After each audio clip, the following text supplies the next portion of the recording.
सुनेने आणि तिच्या आईने मिळून प्लॅन केला की सासूबाईंना शहरात राहण्यासाठी बोलवायचे आणि कामवाली बाई काढून सगळं काम सासूबाईंकडून करून घ्यायचं, म्हणजे घरचे जेवणही मिळेल आणि पैसाही वाचेल.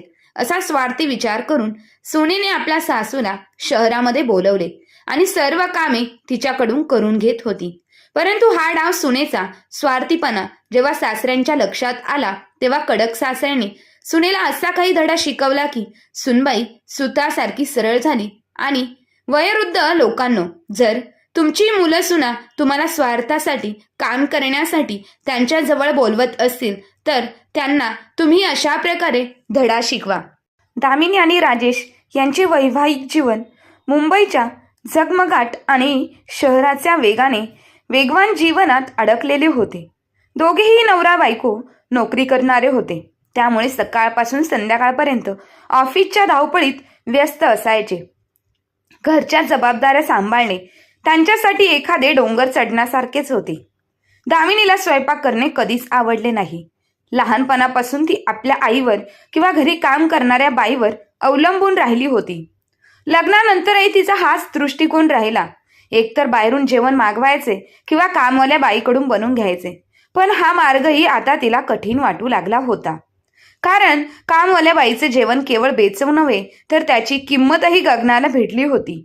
दुसरीकडे राजेश एका सामान्य मध्यमवर्गीय कुटुंबातून होता, ज्याच्यासाठी घरचं जेवण केवळ पोट भरणे नव्हे तर प्रेम आणि आठवणींचे प्रतीक होते. एका कडाक्याच्या थंडीच्या सायंकाळी राजेश ऑफिसमधून थकून भागून घरी आला होता. तेव्हा त्याने पाहिलं की दामिनी सोफ्यावर बसून फोनमध्ये काहीतरी बघण्यात व्यस्त आहे. स्वयंपाकघरात कोणतीही लगबग नव्हती आणि जेवणाचा तर पत्ताच नव्हता. राजेशने बूट काढले आणि सोफ्यावर बसला. प्रयत्न केला तेव्हाच दामिनीने आपल्या तक्रारींचा पाढा वाचायला सुरुवात केली. अहो, ऐकलत का? सोसायटीची जी नवीन कामवाली आली आहे ना, ती 2 वेळचं जेवण बनविण्यासाठी 8,000 रुपये मागत आहे आणि जेवणही असं बनवते की खाल्ल्यानंतर मन आणि पोट दोन्हीही दुःखी होतात.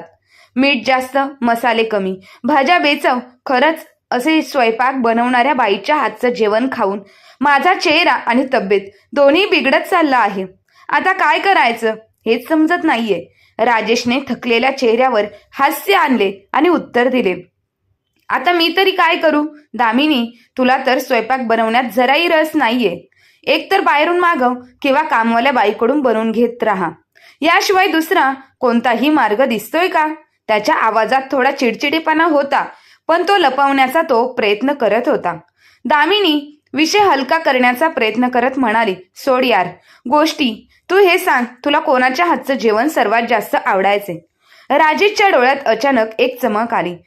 तो एका क्षणासाठी हरवून गेला, जसे की त्याला एखादी जुनी आठवण आपल्या गावातील त्या छोट्या स्वयंपाकघरात घेऊन गेली. मला माझ्या आईच्या हातचे जेवण आजही आवडते. राजेशचे बोलणे पूर्ण होण्याआधीच दामिनी म्हणाली, मग तुला तुझ्या आईची आठवण येत नाही का? किंवा कधी त्यांच्या हातचं जेवण खाण्याची इच्छा होत नाही? राजेशने एक दीर्घ श्वास घेतला, जणू दामिनीच्या प्रश्नाने त्याच्या हृदयाच्या एखाद्या कोमल भागाला स्पर्श केला होता. काय बोलत आहेस तू? दामिनी, आईची आठवण कोणाला येत नाही, पण आता काय करणार? आईचं वय झालं आहे. आता ती पूर्वीसारखी स्वयंपाकघरात तासनतास उभी राहून स्वयंपाक करू शकत नाही ना. जोपर्यंत आई घरी होती तोपर्यंत सर्व काही सांभाळलं जायचे. पूर्ण घर भरलेले वाटायचं. ताईच्या लग्नानंतर मी काही वर्ष आईसोबत राहिलो, पण नंतर शिक्षणासाठी बाहेर गेलो. त्यानंतर नोकरी करावी लागली आणि मग हेच शहराचं जीवन. त्यानंतर घरात राहिलोच कुठे? राजेशच्या आवाजात एक हलकीशी उदासीनता होती, जणू काही त्याला ते जुने दिवस पुन्हा जगायचे होते. पण वेळ आणि परिस्थितीने त्याला त्यापासून खूप दूर केले होते. दामिनीने त्याचे बोलणे लक्षपूर्वक ऐकले. तिला समजत होते की राजेशसाठी ही केवळ खाण्याची गोष्ट नव्हती. हे त्याच्या आईचे प्रेम, बालपणीच्या आठवणी आणि त्या घराच्या उबदारपणाची गोष्ट होती, जी आता फक्त आठवणीत उरलेली होती. म्हणूनच दामिनीने विचार केला, राजेशसाठी तरी आपल्याला काहीतरी प्रयत्न करायला हवा. का नाही आपण आईंना काही दिवसांसाठी इथे बोलवून घ्यावे? दामिनीने तिच्या मनातील हे विचार राजेश समोर मांडले. आई येतील, थोडा वेळ आपल्यासोबत घालवतील आणि कदाचित मी त्यांच्याकडून काही स्वयंपाक करायला शिकेल. यावर तुझं काय मत आहे? राजेशने दामिनीकडे आश्चर्याने पाहिलं आणि हसला. तू आणि स्वयंपाक करणार? हे तर सूर्य पश्चिमेकडून उगवण्यासारखी गोष्ट आहे. राजेशच्या अशा बोलण्यावर दोघेही हसले, पण या हसण्यात एक नवीन आशा, कदाचित काही जुन्या आठवणी पुन्हा जगण्याची संधी आणि कदाचित एका नव्या सुरुवातीचे वचन. दामिनीच्या डोक्यात एक सुनियोजित योजना वेगाने फिरत होती. ती राजेशचा स्वभाव आणि त्याच्या कमजोर बाजू चांगल्या प्रकारे ओळखत होती. विशेषतः त्याची आई ममताताई यांच्याशी असलेले दृढ भावनिक नाते. दामिनीला म्हटले की जर तिने या भावनिक नात्याचा चतुराईने उपयोग केला तर घरातील स्वयंपाकघरातील सर्वात मोठी समस्या म्हणजे रोजचे जेवण बनविण्याची जबाबदारी सोडवता येईल. दामिनीने विचार केला की जर सासूबाईंना सासऱ्यांना घरी बोलवले तर केवळ स्वयंपाकघरातील काम तर होईलच, पण ती स्वतः घरगुती जबाबदाऱ्यांमधून मुक्त होऊन आपलं आयुष्य अधिक स्वतंत्रपणे जगू शकेल. तिने आपला प्लॅन अंमलात आणण्याचा निर्णय घेतला आणि राजेश सोबत बोलणं सुरू केलं. एके दिवशी संधी पाहून ती राजेश जवळ बसली आणि हळूच म्हणाली, तुम्हाला आईची कधी काळजी वाटत नाही का? त्या आणि आई बाबा तिथे गावात एकटे राहतात. या वयात दोघे एकमेकांना आधार तर आहेत, पण ते दोघेही या वयात सर्व कामे स्वतः मॅनेज करत असतील. त्यांच्याविषयी आपले काही कर्तव्य नाही का? दामिनीची बोलण्याची पद्धत इतकी भावनिक आणि काळजीऊ होती की राजेशचे मन लगेच विरघळले. त्याने उदास स्वरात उत्तर दिले, हो दामिनी, तू बरोबर बोलत आहेस, पण आता आपण काय करू शकतो? आई बाबांना तिथे त्यांच्या घरात सेटल आहेत. या वयात ते एकमेकांशिवाय राहूही शकत नाही. त्यामुळे माझी इच्छा असूनही मी त्यांना इथे आणू शकत नाही, कारण त्यांना शहरातील जीवन आवडणार नाही. दामिनीने पाहिलं की राजेशच्या भावना जागृत होत आहे. तिने लगेच आपली योजना पुढच्या टप्प्यावर नेली. ती म्हणाली, तर मग माझे म्हणणे आहे की आपण आई बाबांना दोघांनाही इथे बोलवून घेऊया. तुलाही आईच्या हातचं जेवण मिळेल जे तुला इतकं आवडेल आणि आपले घरही भरलेले राहील.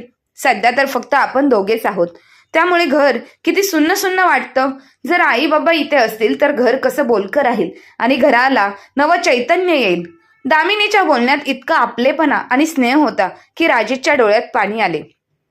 तो भावुक होऊन म्हणाला, दामिनी, तू किती चांगली आहेस. माझ्या आईबाबांसाठी इतका विचार करत आहेस. खरंच, जर आई बाबा इथे आले तर माझ्यापेक्षा जास्त आनंदी कोणी नसेल. मी एकदा आईशी बोलतो. जर आईने होकार दिला तर मग मजाच येईल त्यांच्या सोबत राहण्यासाठी. त्यांच्यासोबत राहू. किती दिवस झाली? दामिनी राजेशची ही प्रतिक्रिया बघून मनातल्या मनात हसली, कारण तिचे पहिले पाऊल यशस्वी झाले होते. आता पुढचे पाऊल होते तिच्या आईला या योजनेत सामील करणे. दुसऱ्या दिवशी तिने आपली आई शालिनीताईंना फोन केला. शालिनीताई स्वतः स्वयंपाकघरातील कामापासून नेहमी दूर राहिल्या होत्या आणि नेहमी इतरांवरती अवलंबून असायच्या. दामिनीने आपली योजना सांगितल्यावर शालिनीताई हसून म्हणाले, वाह बाळा, तू तर कमालीचा डाव खेळली आहेस. जर तुझी सासू घरी राहिली तर तुला स्वयंपाकघरात पाऊलही ठेवावा लागणार नाही. मला तर आजही आठवते, जेव्हा तुझी आजी घरी होती तेव्हा मी फक्त एवढेच सांगायची की मला काही येत नाही आणि सगळं काम त्या सांभाळून घ्यायच्या. तूही तेच कर. तुझ्या सासूला थोडंफार इमोशनल कर आणि बघ, सगळी कामे आपोआप होतील. दामिनीने आणि तिच्या आईने मिळून योजना अधिक पक्की केली. त्या दोघी मायलेकींनी मिळून ठरवले की आता ममताताईंना अशा प्रकारे मनवायचं की त्या स्वतःहून शहरात यायला तयार होतील. रविवारचा दिवस होता आणि राजेश काही सामान आणण्यासाठी बाजारात गेला होता. त्याच वेळी दामिनीने संधी साधून ममताताई यांना फोन लावला. बोलणे सुरू झाले आणि ममताताईने मुलाची सुनेची खुशाली विचारली. तेव्हा दामिनीने मोठ्या दुःखी आणि नाटकीय आवाजात सांगितले, आई, आता तुम्हाला काय सांगू. राजेशची तब्येत तर कामवाल्या बाईने बनवलेल्या जेवणामुळे बिघडतच चालली आहे ना. चव ना त्या जेवणाला ना पौष्टिकता, परंतु कामवाले इतके पैसे घेत आहेत आणि जेवण असे बनवते की आमची आधी कमाई तर औषधांवरच खर्च होते. मीही तर नोकरी करते. नाही आई, मग मी तरी काय करू. दिवसभर ऑफिसमध्ये काम करून थकून घरी आल्यावर स्वयंपाकघरात जाऊन जेवण बनविण्याची ताकद शिल्लक राहत नाही आणि मग काय करणार. शेवटी कामवाल्या बाईवरच अवलंबून राहावं लागतं. ममताताई ज्या आपल्या मुलावर अतिशय प्रेम करत होत्या, दामिनीचे असे बोलणे ऐकून चिंताग्रस्त झाल्या. त्यांनी लगेचच आपला नवरा मोहनरावांना सगळी गोष्ट सांगितली. मोहनराव जे नेहमीच थोडे व्यवहारी आणि सावध स्वभावाचे होते, त्यांनी ममताताईंना समजाविण्याचा प्रयत्न केला.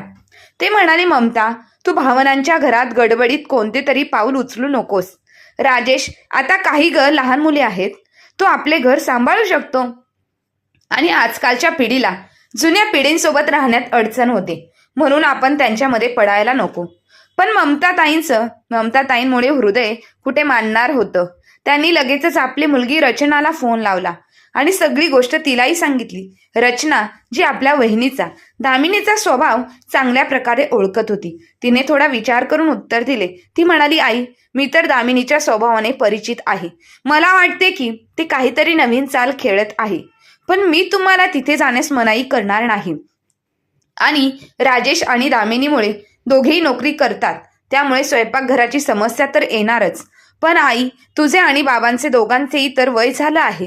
एवढं धावपळ तुमच्यासाठी योग्य नाही. तरीही जर तुमची इच्छा असेल तर एकदा जाऊन त्यांना भेटून या, पण तिथलं वातावरण पाहून आणि काही दिवस राहूनच कोणताही निर्णय घ्या. रचनाच्या बोलण्याने ममताताईंना आणखीनच गुंतून टाकले. एका बाजूला मुलाच्या तब्येतीची काळजी होती, तर दुसऱ्या बाजूला नवरा आणि मुलीचा सल्ला.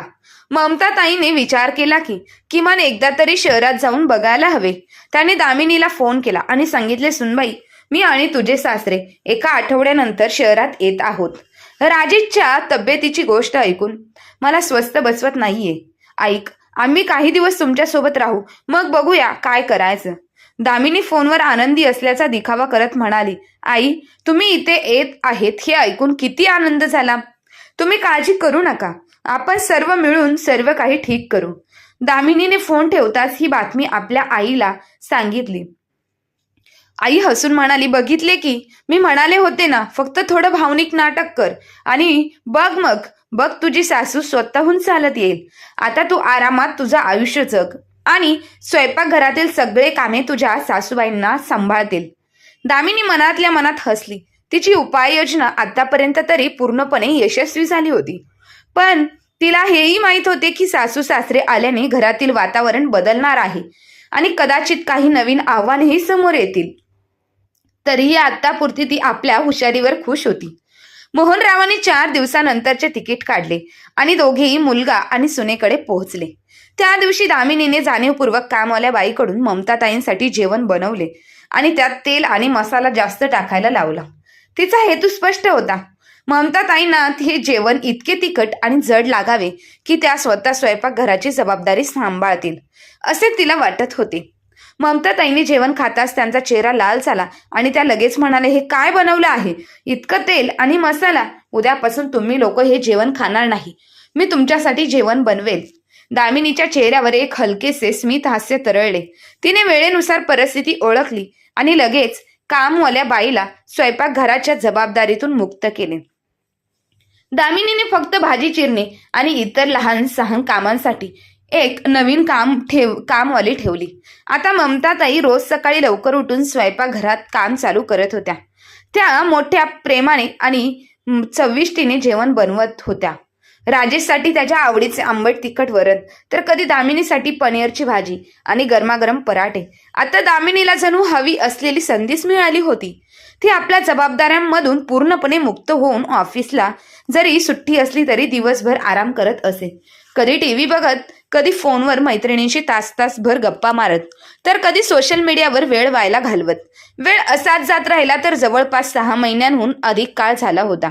ममताताईंची दिनचर्या आता स्वयंपाकघरातील गुंतवणूक झाली होती. सकाळचा नाश्ता, दुपारचं जेवण, संध्याकाळचा चहा आणि रात्रीचं जेवण सर्व काही त्या एकट्या सांभाळत असत. मोहनराव जे आपल्या मुलाला राजेश बरा होईपर्यंत त्याच्यासोबत राहायला आले होते, ते हे सर्व शांतपणे बघत होते. त्यांचा दामिनीचा आळशीपणाचा दृष्टिकोन आणि ममताताई यांच्या कष्टाचा फायदा घेण्याचा डाव समजत होता, परंतु अजूनपर्यंत ते कोणालाही काहीच म्हणाले नव्हते. एके दिवशी ममताताई स्वयंपाकघरात टिफिन तयार करण्यात व्यस्त असताना मोहनराव म्हणाले, ममता, माझ्यासाठी 1 कप चहा बनव. दामिनी, जी बाजूला सोफ्यावर बसून फोन स्क्रोल करत होती, लगेच म्हणाली, बाबा, आई आमच्यासाठी टिफिन बनवत आहे. तुम्ही थोड्या वेळाने चहा घ्या. मोहनरावांना दामिनीचा हा दृष्टिकोन आवडला नाही. ते थोड्या कठोर भाषेत म्हणाले, सुनबाई, तुझी सासू स्वयंपाकघरात रात्रंदिवस कष्ट करत आहे आणि तू माझ्यासाठी 1 कप चहाही बनवू शकत नाहीस. जर तू स्वतः स्वयंपाक करायला शिकणार नाहीस तर उद्या तुझ्या मुलांना कसं खायला घालणार? त्यांच्यासाठी तुझ्या हातचं जेवण तर स्वप्नच राहील. तुझ्या मुलांना त्यांच्या आईच्या हातच्या जेवणाची जाणीवही होणार नाही. दामिनीने तोंड वाकडं करत उत्तर दिलं, बाबा, माझ्या माहेरी तर अनेक स्वयंपाकी आहेत. माझ्या आईने आजपर्यंत स्वयंपाक घरातही पायही ठेवला नाही. मग मी कशाला स्वयंपाक करू? तर हेच काही येतच नाही. इतकं बोलून ती तिथून उठून आपल्या खोलीत निघून गेली. मोहनराव शांतपणे तिला जाताना बघत राहिले. दामिनीचे बोलणे ऐकून त्यांना राग आला, पण त्याचबरोबर काळजीही वाटली. ते विचार करू लागले की ममता ताईचं वय आता स्वयंपाकघरात रात्रंदिवस मेहनत करण्याचे राहिले नाही. तरीही दामिनीमुळे त्या स्वतःला थकवत होत्या. जवळपास 1 तासानंतर ममताताई मोहनरावांसाठी चहा घेऊन आल्या. मोहनराव चहाचा कप हातात घेत गंभीर स्वरात म्हणाले, ममता, तू तुझ्या वयाची जराही काळजी करत नाहीस. सुनेला काही शिकवण्याऐवजी तू तिची सगळी सवय बिघडवत आहेस. किती दिवस तू अशी स्वयंपाकघरात झिजत राहशील? तुझ्याकडे तर माझ्यासाठी 1 कप चहा बनवण्यासाठीही वेळ नाही. आता राजेशही तर बरा झाला आहे. चल, आता आपण आपल्या घरी परत जायला हवे. ममताताईंनी हसून उत्तर दिले, अहो, तुम्ही काय बोलता? आपल्या मुलासाठी जेवण बनवणे हे तर प्रत्येक आईचे सुख आहे. मला तर स्वयंपाकघरात वेळ घालवणे खूप आवडते. यात तगावा कसला? मला तर मजा येत आहे. ते दोघे बोलत असतानाच त्यांची फोनची रिंग वाजली. दुसऱ्या बाजूला त्यांची मुलगी रचना होती. रचनाने आईचा आवाज ऐकताच ती म्हणाली, आई, तुझ्या आवाजात थकवा का जाणवत आहेस? सगळं ठीक तर आहे ना? ममताताईने हसून उत्तर दिले, अगं बाळा, काही नाही. आत्ताच तुझ्या भावासाठी आणि वहिनीसाठी नाश्ता बनवला आणि टिफिन तयार करून दिला. पण तुझ्या बाबांना वाटतं की मी त्यांच्याकडे लक्षच देत नाही, म्हणून थोडे रुसले आहेत. जरा त्यांच्याशी बोल. मोहनरावांनी फोन घेतला आणि रचनाला सविस्तर गोष्ट सांगितली. ते म्हणाले, बाळा, तुझ्या वहिनीची चालाकी मी सुरुवातीपासूनच पाहत आहे. ती आपल्या जबाबदाऱ्यांपासून वाचण्यासाठी तुझ्या आईला स्वयंपाकघरात गुंतवून ठेवते. तुझ्या आईचे इतर आता वय झाले आहे. तिला आरामाची गरज आहे, पण ती दिवस रात्र कष्ट करत आहे. रचना गंभीर स्वरात म्हणाली, बाबा, मी तर आधीच आईला दामिनीच्या स्वभावाविषयी सांगितले होते. तिने फक्त तिच्या सोयीसाठी तुम्हाला तिथे बोलवून घेतलं आहे. जर तुम्ही किंवा आई आजारी पडलात तर विचार करा, तिथे तुमची काळजी कोण घेणार? आईने स्वयंपाकघरात इतकी मेहनत करूनही राजेश पूर्णपणे बरा आहे. माझं ऐका तुम्ही लोक आता आपल्या घरी परत जा. मोहनरावांनी रचनाच्या बोलण्यावर गहन विचार करायला सुरुवात केली. त्यांना वाटले की रचनाच्या बोलण्यात तथ्य आहे. ममताची तब्येत आणि तिचं वय पाहता आता घरी परतणे हेच उत्तम होते. दुसरीकडे ममताताई अजूनही आपल्या मुलासाठी काहीतरी करण्याच्या आनंदात हरवलेल्या होत्या. कारण दामिनीच्या कारस्थानांचा त्यांना कदाचित अंदाज नव्हता. पण मोहनरावांनी आता निश्चित केले होते की ते लवकरच ममताताईंना समजावून आपल्या घरी परत घेऊन जातील, जेणेकरून ममताताईंना जो आराम मिळेल त्याची त्यांना आता सक्त गरज होती.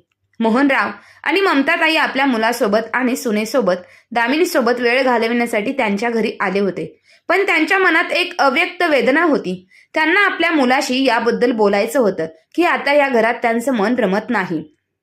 पण शब्द शोधताना ते दुसऱ्या विचारांच्या गर्दीत अडकत. दुसरीकडे ममताताई रोज आपल्या मुलासाठी आणि सुनेसाठी स्वयंपाकघरात मेहनत करत होत्या. कारण राजेशला आपल्या आईच्या हातचं जेवण खूप आवडायचं.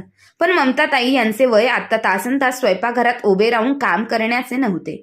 डॉक्टरांनी त्यांना सतत उभे राहण्यास सक्त मनाई केली होती, कारण त्यांच्या गुडघ्यांमध्ये दुखत असे. तरीही ममताताई आपल्या मुलाच्या आनंदासाठी शांतपणे हे ओझं उचलत होत्या. एके दिवशी राजेशची बहीण रचनाने आपली वहिनी दामिनीला फोन केला. रचनाचे मन आपल्या आईच्या काळजीत बुडाले होते. त्याने हलक्या फुलक्या पद्धतीने बोलणे सुरू केले. वहिनी, आईच्या हातचं जेवण खाऊन तुम्हाला तुमच्या आईची आठवण तर आली असेल. दामिनीने उत्तर देताना थोडे विनोदी सूर लावला. नाही ताई, मला तर स्वयंपाकाच्या हातच्या जेवणाची सवय आहे. तसे आईच्या हातचे जेवण इतके चविष्ट आहे की कोणाला आठवण राहणार नाही. पण हो, तुमच्या भावाला मात्र त्यांच्या आईच्या हातच्या जेवणाची आठवण यायची. रचनाचे बोलणे गांभीर्याकडे वळाले. हो, आई जेवण तर चांगलंच बनवते, पण वहिनी, तुम्हाला नाही वाटत का आता तिचे वय स्वयंपाकघरात काम करण्याचे राहिले नाही? आईच्या गुडघ्याचे दुखणे वाढत आहे. दामिनीने लगेच उत्तर दिले. ताई, तुम्ही काळजी करू नका, आम्ही आईची पूर्ण काळजी घेतो. दामिनीचं हे उत्तर ऐकून रचनाला थोडा राग आला. ती रागीट स्वरात म्हणाली, काळजी घेता? जर तुम्ही खरोखरच आईची काळजी घेतली असती तर तुम्ही तुमच्या स्वयंपाक करणाऱ्या बाईला काढलेच नसते. मुलांना आईच्या जेवणाची चव आवडते हे ठीक आहे, पण याचा अर्थ हा नाही की तुम्ही म्हातारपणी आईला स्वयंपाकघराची जबाबदारी सोपवावी. आईला त्रास होईल तर मुलीला दुःख होणारच ना. रचनाचे बोलणे ऐकून दामिनीला राग आला. तिने सगळा राग राजेशवर काढला आणि म्हणाली, तुझ्या बहिणीला वाटतं की मी तुझ्या आईची काळजी घेत नाही. मी आईंना कधी स्वयंपाकघरात काम करण्याची सक्ती केली आहे का? त्या स्वतः आनंदाने स्वयंपाक करतात. राजेश परेशान होऊन आपल्या आईजवळ गेला आणि म्हणाला, आई, तुला या घरात काही त्रास आहे का? रचनाताई दामिनीला फोन करून खूप काही बोलली आणि ममताताई शांत झाल्या. त्यांच्या डोळ्यात पाणी आले, पण त्या काहीच म्हणाल्या नाही. तेव्हा मोहनरावांनी प्रसंग सावरला. ते गंभीर स्वरात म्हणाले, राजेश, विचार कर, दूर बसलेल्या तुझ्या बहिणीला आपल्या आईचा त्रास दिसला, पण तुला आणि तुझ्या बायकोला काय झालं आहे? तुम्ही दोघं फक्त ममताच्या जेवणाची चव घेत राहिलात, पण तिची गुडघेदुखी, तिची कमजोरी होत असलेली तब्येत दिसली नाही. सुनेला जर सासूचं दुःख कळालं असतं तर रचनाला तिच्या आईसाठी बोलायची गरज पडलीच नसती. तेव्हा लगेच दामिनीने स्वतःचा बचाव करण्याचा प्रयत्न केला. बाबा, मी तर आईंना अनेकदा सांगितलं आहे की तुम्ही बसून स्वयंपाक करा, पण त्या ऐकत नाही. मोहनरावांनी दीर्घ श्वास घेतला आणि म्हणाले, हे बघ सुनबाई, तू पुन्हा आपल्या समस्येवर तोडगा शोधला आहेस. तू तुझ्या सासूला होणारा त्रास कधी पाहिला नाहीस. तू ममताला सासू नव्हे तर स्वयंपाक समजतेस. आम्हाला पहिल्या दिवसापासून समजलं होतं की तू आम्हाला का बोलवले आहेस. पण ममताच्या आईचे हृदय आपल्या मुलाच्या आनंदासाठी शांत राहिले. हे सर्व बोलणे शांतपणे राजेश ऐकत होता, पण काहीच बोलला नव्हता. तेव्हा मनोहरराव त्याच्याकडे पाहून म्हणाले, राजेश बाळा, तुला तुझ्या आईच्या जेवणाची चव तर आठवली, पण हे विसरलास की डॉक्टरांनी तिला सतत उभं राहण्यास सक्त मनाई केली आहे. आम्ही आमच्या घरी स्वयंपाकीन ठेवली आहे जेणेकरून तुझ्या आईला आराम मिळेल. तू तुझ्या बायकोची इतकी काळजी घेतोस, मलाही तर माझ्या बायकोची काळजी घ्यायची आहे. म्हणूनच सांगतोय, 2 दिवसानंतरच्या आमच्या गावी जाण्याचं तिकीट बुकिंग करून दे. रात्री ममताताई मोहनरावांना चिंताग्रस्त स्वरात म्हणाल्या, आपला एकच मुलगा आहे. तुम्ही इतके काही बोललात त्यामुळे तो आणि सुनबाई नाराज होणार नाहीत ना? मोहनरावाने शांत स्वरात उत्तर दिले. ममता, जर राजेशला आपल्या आईचा जराही त्रास जाणवला असेल तर त्याला नक्कीच वाईट वाटणार नाही. आता तू हा मोह सोड. तू खूप दिवस आपल्या मुलाला आपल्या हातचे जेवण बनवून खायला घातलं आहेस. आता स्वतःची काळजी घे आणि झोप. 2 दिवसानंतर जेव्हा मोहनराव आणि ममताताई गावी जाण्यासाठी निघाले तेव्हा राजेशचा चेहरा उदास होता. त्याच्या डोळ्यात आपल्या आईसाठी प्रेम आणि पश्चाताप दोन्ही दिसत होते. मोहनराव निरोप घेताना दामिनीला म्हणाले, सुनबाई, एक गोष्ट लक्षात ठेव, जेव्हा आई आपल्या मुलाला आपल्या हाताने घास भरवते तेव्हा नाती आणखीन घट्ट होतात. लोक पैसे तर कमवतात पण नाती कमवायला विसरतात.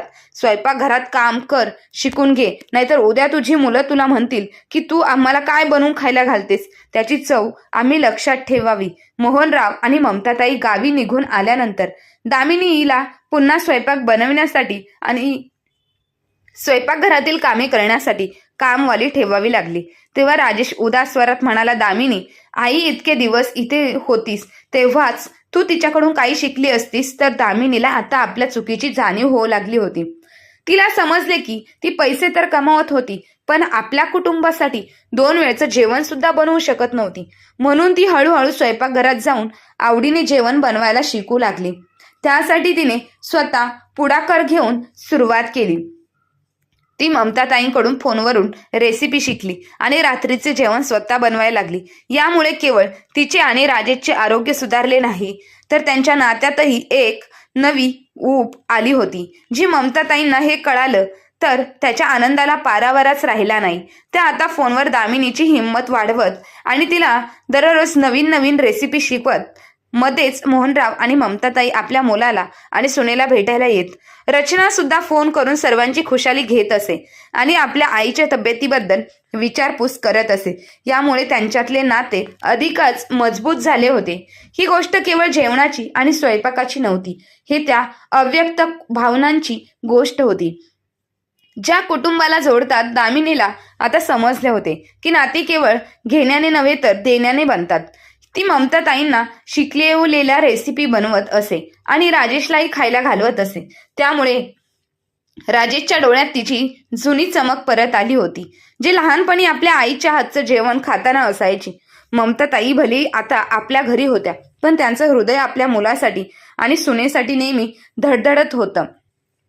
आणि आता त्यांना खात्री होती की दामिनीने आपली जबाबदारी समजून घेतली आहे. अशा प्रकारे हे कुटुंब नव्या सुरुवातीसह आणखीन जवळ आले आणि नात्यात त्यांच्या प्रेम आणि समजूतदारपणाचा गोडवा मिसळला आहे. आता कुटुंबात संतुलन आले, नाती आता मजबूत झाली आणि प्रत्येक भेट आनंदाचा प्रसंग बनली.